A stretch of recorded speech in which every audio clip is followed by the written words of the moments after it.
বিসমিল্লাহির রহমানির রহিম। সাংবাদিক ভাই ও বোনেরা, আসসালামু আলাইকুম। আপনারা এখানে সমাজের একটা শিক্ষিত শ্রেণী দেখেন, আমাদের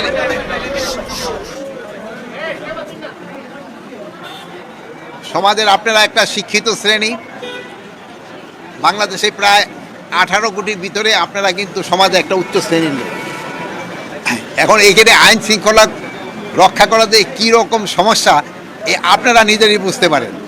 এই যে দেখেন, আপনারা অল্প কিছুজন লোক আসছেন, এখানে কিন্তু কন্ট্রোল করা ডিফিকাল্ট। এই 18 কোটি লোকের যে কন্ট্রোল করা কী ধরনের সমস্যা, এটা আপনারা কিন্তু পায়ে পায়ে বুঝতে পারেন। তা আপনাদের আমি ধন্যবাদ, আপনারা অনেকক্ষণ কষ্ট করে রয়েছেন। আমার মনে হয় ডিসি মহোদয় হয়তো আপনাকে চাটা খাওয়াইছে কিনা আমি জানি না। আরেকটা হলো, আমাদের এখানে ছিল একটা মত বিনিময় সভা। আপনারা জানেন যে নির্বাচন ঘনেই আসতেছে। এই নির্বাচনের জন্য আমাদের কী কী ধরনের প্রস্তুতি নিতে হবে এইটা, প্লাস আইন শৃঙ্খলার ব্যাপারে আমাদের এখানে আলোচনা হয়েছে। এখন আরেকটা আমরা বড় একটা সমস্যা, আপনি গতকালও আপনারা অনেকে মিডিয়া কভার করছেন, এই গাড়িগুলি একটু বন্ধ করতে দিতে। ভাই গাড়িটা বন্ধ করে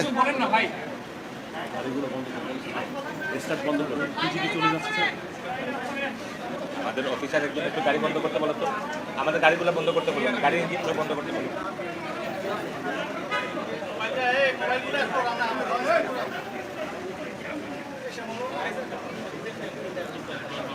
শুনা এটা একটু বন্ধ করুক, এটাকে পরে যাক একটু। স্যার বলছি স্যার, চলে গেছে লোক, পুলিশ গেছে।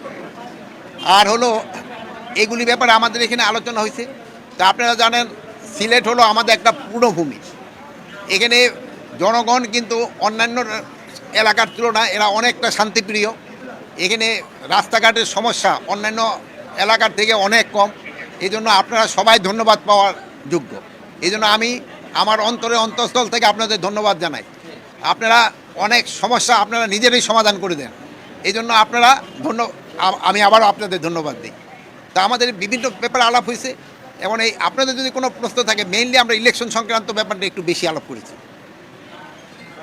সাম্প্রতিক সময়ে যে আপনার মব যেটা ক্রিয়েট করা হচ্ছে, সেটা আসলে পরিস্থিতি কোন দিকে যাচ্ছে? আইন শৃঙ্খলা বাহিনী সেটা নিয়ন্ত্রণ নিতে পারছে না।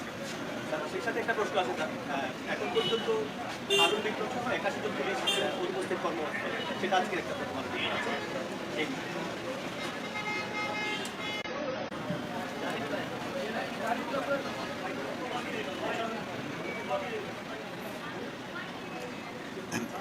আমাদের যারা পুলিশ কর্মকর্তা